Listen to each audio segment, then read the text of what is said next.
This is doctor S के सिंह और आज हम स्टार्ट करेंगे बायोलॉजी पार्ट 2 बायोटेक्नोलॉजी पार्ट 2। हमने बायोटेक्नोलॉजी पार्ट 1 में एंजाइम तक डिस्कस किया था और यहाँ से हम एंजाइम से आगे हम देखते हैं कि बायोटेक्नोलॉजी में और क्या है। तो चलिए स्टार्ट करते हैं। तो आइए देखते हैं कि जो हमने लास्ट क्लास में डिस्कस किया था, that is the tools of recombinant DNA technique and this tool consist of the enzyme that is lysozyme, cleaving enzyme, DNA ligase enzyme and terminal transferase enzyme.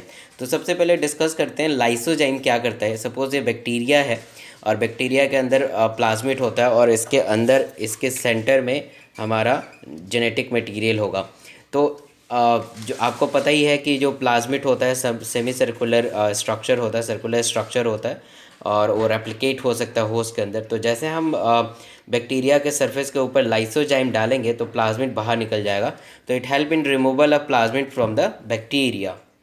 आइए दूसरा एंजाइम देखते हैं, that is a cleaving enzyme. बहुत ही important enzyme है ये और जितनी भी इंफॉर्मेशन लिखा है हर किसी न किसी एग्ज़ाम में ज़रूर आया है।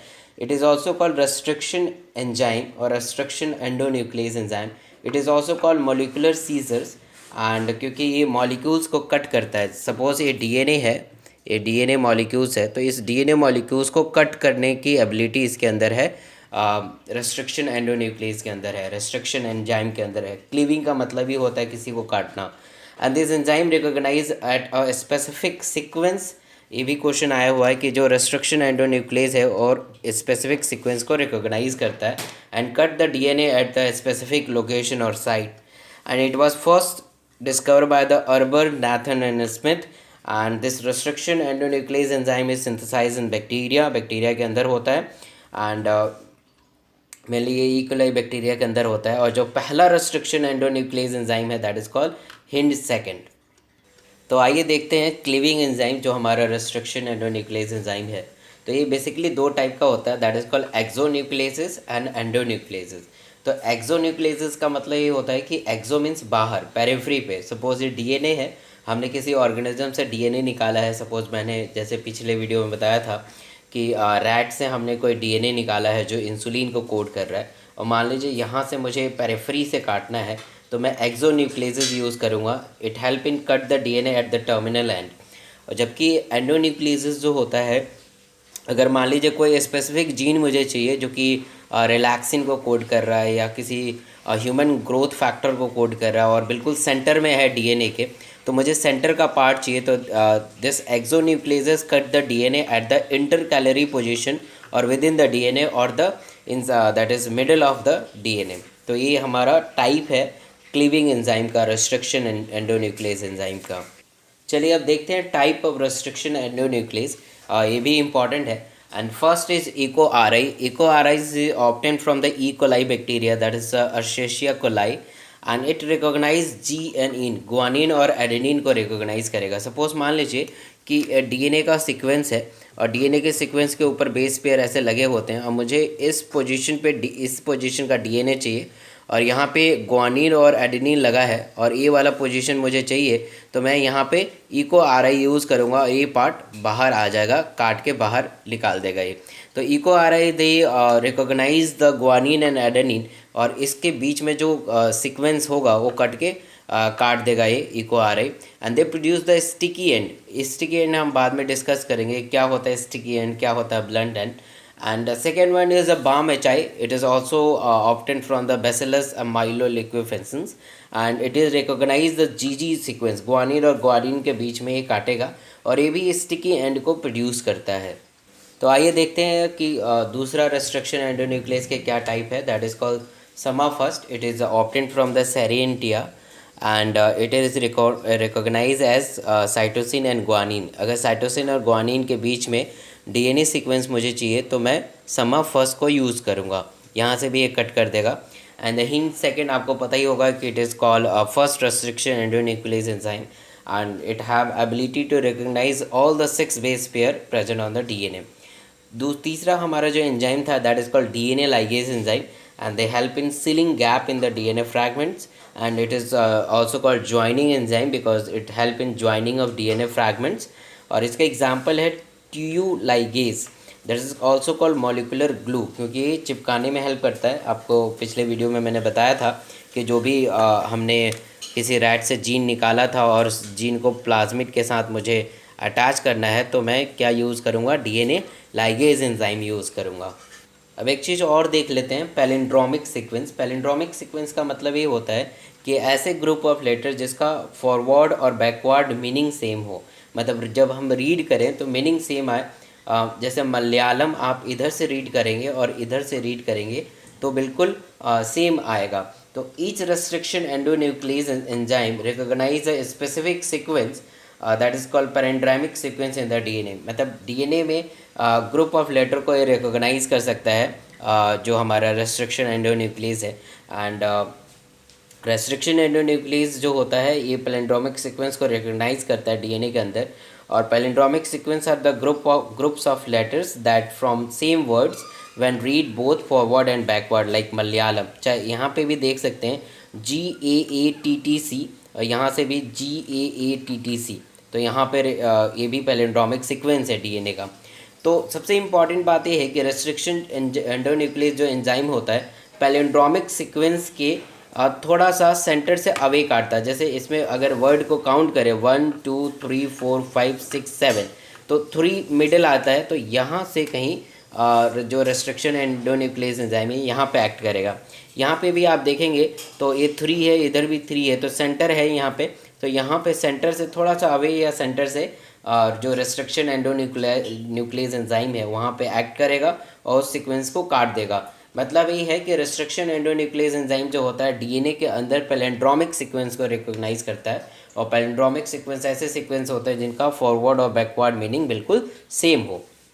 सॉरी, थोड़ा सा स्पेलिंग मिस्टेक हो गया था। मलयालम का ओरिजिनल स्पेलिंग ये है, आप प्लीज़ स्पेलिंग पर ना जाएं क्योंकि कंटेंट समझें, मैं थोड़ा जल्दीबाजी में लिख देता हूँ। तो मलयालम का ऐसे है, तो ऐसे आप इधर फॉरवर्ड रीडिंग करें और बैकवर्ड रीडिंग करें तो बिल्कुल सेम होगा। तो ये अगर आप काउंट करें 1 2 3 4 5 6 7 8 9 है, तो समथिंग यहाँ से रिकॉग्नाइज करेगा रेस्ट्रिक्शन एंडोन्यूक्लियस और उसे कट करेगा। तो आइए देखते हैं separation and isolation of DNA fragment. Actually मैंने ये जेल इलेक्ट्रोफोरेसिस बनाया है। बहुत बार क्या करते हैं, जितने भी एनसीईआरटी का डायग्राम है वो आपको बना के दे देंगे, बस लेवलिंग करना है। तो आइए समझते हैं कि जेल इलेक्ट्रोफोरेसिस कैसे काम करता है। तो सबसे पहले क्या होता है, आप इस जेल इलेक्ट्रोफोरेसिस को एक प्लेट की तरह समझ सकते हैं। प्लेट है और जो मैंने ग्रीन कलर का बनाया that is called agarose gel. और एग्रोज जेल हमने कहाँ से निकालते हैं, दैट इज़ सी वीड से हम एग्रोज जेल ऑब्टेन करते हैं। तो हमने क्या किया, उस प्लेट में पूरा एग्रोज जेल भर दिया और ये जो है this is a fragments of the DNA, this is a fragment of DNA, ये फ्रैगमेंट्स ऑफ डीएनए है। अब फ्रैगमेंट ऑफ डीएनए कहाँ से आया, जैसे मान लीजिए कि मैंने बताया था ये डीएनए सीक्वेंस है और इस पर मैंने रेस्ट्रिक्शन एंडोन्यूक्लियस डाला, तो ये सारे के सारे जो डीएनए हैं फ्रैगमेंट्स के फॉर्म में कट जाते हैं। अब जो फ्रैगमेंट्स होते हैं, कोई बड़ा होता है फ्रैगमेंट, कोई छोटा होता है। और जैसे हमने प्लाज्मिड के अभी लास्ट वीडियो में हमने देखा था कि जो प्लाज्मिड होता है उसके ऊपर भी हमने रेस्ट्रिक्शन एंडोन्यूक्लियस डाला तो प्लाज्मिड भी थोड़ा सा कट गया। अब ये जो कटता है वो अब रेस्ट्रिक्शन एंडोन्यूक्लियस को पता है कि कितना क्या साइज़ होता है, तो डिपेंडिंग ऑन दिस साइज़ हम क्या करते हैं कि इस मेथड से डीएनए के साइज़ के बेसिस पे हम डीएनए को सेपरेट करते हैं। कि मान लीजिए कि हमने डीएनए इसमें जेल एग्रो जेल के अंदर हमने डीएनए फ्रैगमेंट्स रखा। अब क्या होता है, इसके अंदर इलेक्ट्रोड, अंदर से ही इलेक्ट्रोड चार्ज अंदर से लगे होते हैं, पॉजिटिव और नेगेटिव।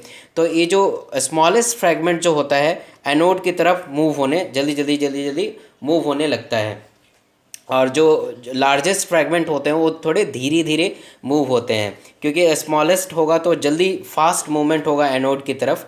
तो ये सारे स्मॉलेस्ट फ्रैगमेंट जो होंगे एनोड की तरफ इकट्ठे होंगे, फिर उससे थोड़े बड़े मॉलिक्यूल्स होंगे, फिर उससे बड़े होंगे। तो जो भी यहाँ पर प्लाज्मिड का जो साइज़ होगा, कट वाला पार्ट होगा, इसको हम यहाँ से निकाल के और फिर डायरेक्टली यहाँ पे जोड़ देंगे डीएनए लाइगेज से।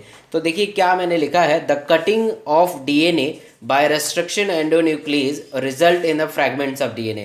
जैसे हमने रिस्ट्रिक्शन एंडोन्यूक्लियस डालेंगे तो डीएनए कट हो जाएगा। And this fragments can be separated by the gel electrophoresis, and this fragments can be separated by the gel electrophoresis. Since the DNA fragments are negatively charges, so they move toward the anode, anode की तरफ move होने लगेंगे जल्दी जल्दी। And this separated DNA undergo the staining by the ethidium bromide. ये बहुत important है।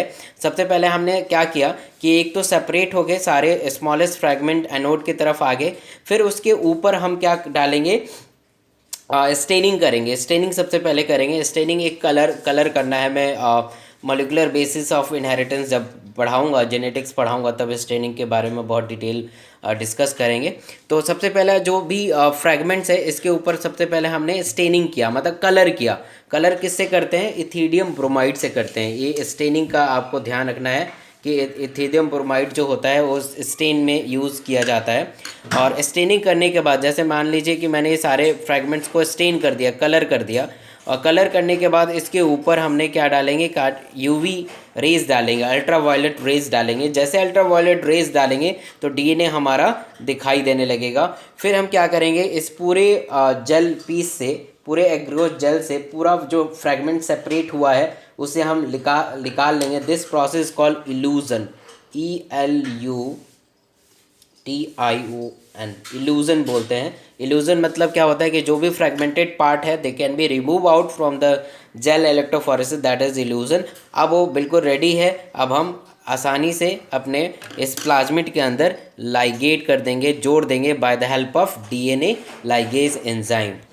अब क्लोनिंग वेक्टर देखते हैं। क्लोनिंग वेक्टर का जैसे हमने बताया था कि पूरा जो हमारा रिकॉम्बिनेंट डीएनए टेक्निक है 3 चीज़ों पे डिपेंड है। तो सेकंड है उसमें हमारा वेक्टर। जैसे टूल्स मैंने डिस्कस किया था, टूल्स में सबसे पहले एंजाइम आता है, फिर उसके बाद हमारा वेक्टर आता है, और तीसरा जो होता है हमारा होस्ट आता है। तो हमने एंजाइम डिस्कस हमने कर लिया है, जिसमें रेस्ट्रिक्शन एंडोन्यूक्लियस आता था, डीएनए लाइगेज आता था, लाइसोजाइम आता था। वेक्टर अब हम देखते हैं। वेक्टर थोड़ा इंपॉर्टेंट है और बच्चों को जल्दी से समझ में नहीं आता है। तो वेक्टर का मतलब होता है कि it is also called vehicle और कैरियर इसे बोलते हैं, जो कि कैरी करता है। जैसे एक छोटा सा एग्जांपल मैं बताता हूँ कि जैसे मान लीजिए कि जो मलेरिया हमें होता है, मलेरिया जो होता है वो प्लाज्मोडियम की वजह से होता है।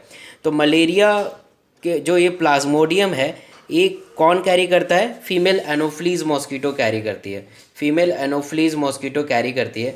तो this female anopheles mosquito is a carrier for this plasmodium. मतलब कि ये फीमेल एनोफ्लीज अगर मॉस्किटो है, अगर ये फीमेल एनोफ्लीज मॉस्किटो है तो इसके अंदर क्या है? प्लाज्मोडियम है। प्लाज्मोडियम है, कैरी करती है। और जब ये ह्यूमन बींग को बाइट करेगी तो ह्यूमन बींग के अंदर प्लाज्मोडियम आ जाएगा। मतलब कैरियर का मतलब, वेक्टर का मतलब ये है कि which carry the foreign gene. जो हालांकि ये प्लाज्मोडियम कैरी कर रही है ये, तो that female anopheles is called vector. तो ऐसे ही हमारा यहाँ पे है, it is also called carrier molecules and the plasmid and bacteriophage having ability to replicate within the bacterial cell. ये बहुत इंपॉर्टेंट है। जैसे हम प्लाज्मिड को हमने देखा था कि प्लाज्मिड को हम बाहर निकाल देंगे बैक्टीरिया से, या बैक्टीरियोफेज भी आपने जानते होंगे, 11th क्लास में आपने पढ़ा होगा कि बैक्टीरियोफेज समथिंग कुछ ऐसा होता है, वो भी हम किसी अगले स्लाइड में डिस्कस करेंगे। तो ये क्या होता है कि इसके अंदर अगर हमने कोई जीन, फॉरेन जीन डाल दिया, या प्लाज्मिड के अंदर कोई हमने फॉरेन जीन डाल दिया, तो रेप्लिकेट कर सकता है होस्ट के अंदर। And the selection of the high copy number of the vector, इसका मतलब ये होता है कि जैसे मान लीजिए कि मुझे बहुत ज़्यादा रेप्लिकेट कराना है किसी होस्ट के अंदर। तो मान लीजिए कि हमारा होस्ट है और इसके अंदर मुझे बहुत बार इस वेक्टर को, प्लाज्मिड को रेप्लिकेट कराना है, कम से कम ये 100 टाइम्स रेप्लिकेट हो। तो मैं क्या करूँगा, वेक्टर को ऐसे ही सेलेक्ट करूँगा जिसका कॉपी नंबर ज़्यादा हो, हाई कॉपी नंबर हो, मतलब बहुत बार रेप्लिकेट करे होस्ट के अंदर। And this vector use at present are engineered in such a way that help in easy linking of foreign DNA. हम अभी डिस्कस करेंगे PBR322। ये जेनेटिक इंजीनियरिंग से बनाया गया प्लाज्मिड है जो कि बहुत हाई कॉपी नंबर है, और इस वेक्टर के अंदर हम बहुत आसानी से अपना फॉरेन जीन भी लाइगेट कर सकते हैं। तो वेक्टर का मतलब ये है कि जैसे मान लीजिए कि मैंने क्या किया कि ये हमारा प्लाज्मिड है और इसके अंदर हमने क्या किया कि जीन, फॉरेन जीन जोड़ दिया।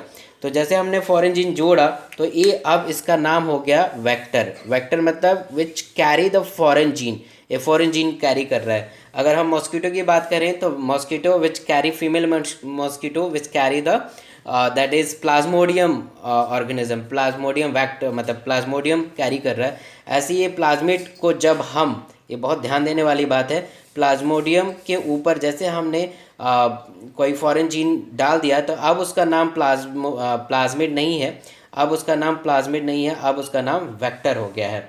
तो वेक्टर का मतलब होता है कि which carry the foreign gene.